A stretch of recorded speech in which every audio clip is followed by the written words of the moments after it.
I watched people die for a faith that had no power, no army, and no money. I was not a Christian when it started. I was a clerk in the city of Rome, working under a magistrate. My job was simple. I recorded names, dates, and charges. I wrote down who was accused and what punishment was given. I believed in the gods of Rome. I believed order mattered more than truth. Then the Christians came into my records. This happened during the reign of Emperor Nero, after the great fire of Rome in the year 64. Much of the city burned. People were hungry. They wanted someone to blame. The emperor blamed the Christians. Before that time, Christians were mostly ignored. They were seen as strange Jews who met in secret. They refused to worship Roman gods. They refused to honor the emperor as divine. That alone made them suspicious. After the fire, suspicion became hate. I was sent to observe arrests and trials, not to judge, just to record. The first thing I noticed was how ordinary the Christians were. They were not rebels. They were not harmed. They were slaves, widows, workers, and soldiers. Some were Roman citizens. Many were poor.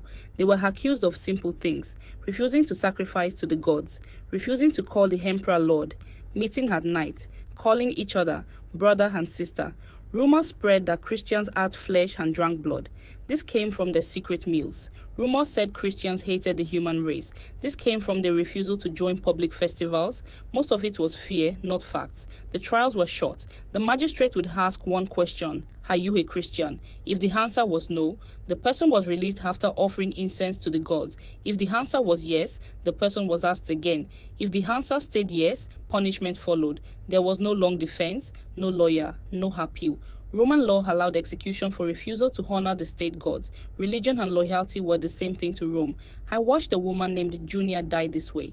Junia was old. Her hands shook. She could barely stand. The magistrate told Junia to curse Christ and offer You incense. must answer Junia for said this. nothing. The magistrate grew I angry have and no shouted. choice. Junia looked tired, not brave. He just tired. She said one sentence. Simple words: "I cannot." That was all. Junia was sent to the arena. Not all Christians were killed quickly. Some were used as warnings. During public games, Christians were tied to poles and burned at night to light the streets. Others were sewn into animal skins and torn apart by dogs. Some were crucified. Nero watched some of these events. People cheered at first. Then the cheering faded. The deaths were too calm. The Christians did not scream much. They prayed or sang quietly. This made people uneasy. Later persecutions were different. Under Emperor Trajan, persecution became more organized. I was older then, still a clerk. Christians were not hunted openly. They were punished only if accused and proven. Pliny the Younger, her governor, wrote letters asking what to do with Christians. I saw copies of these letters. Pliny said Christians met before dawn. They sang hymns to Christ as to a god. They promised not to steal, lie, or commit adultery.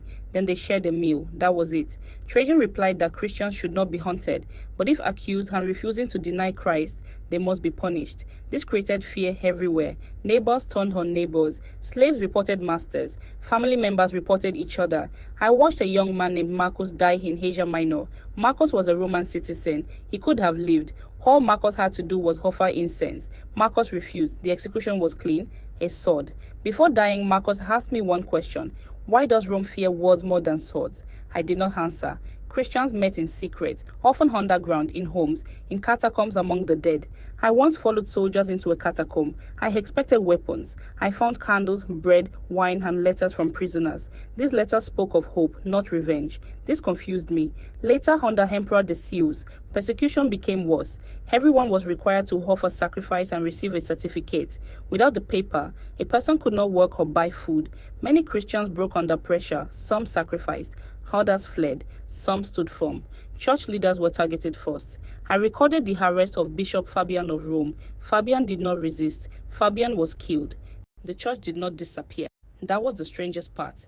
Each time leaders died, others took their place. Each time people were killed, more joined.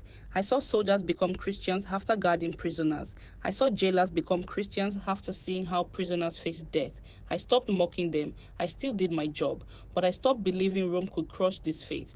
By the time of Emperor Diocletian, the persecution was the worst. Church buildings destroyed, scriptures burned, Clergy arrested. I was an old man then. I watched churches burn and thought the end had come. It did not. Less than 20 years later, Emperor Constantine legalized Christianity. The same faith that had been illegal, haunted, and mocked became protected by law. I am not a hero. I never died for the faith, but I saw it with my own eyes. Rome had power. Rome had armies. Rome had laws. The Christians had none of that. They only had belief, and somehow that was enough.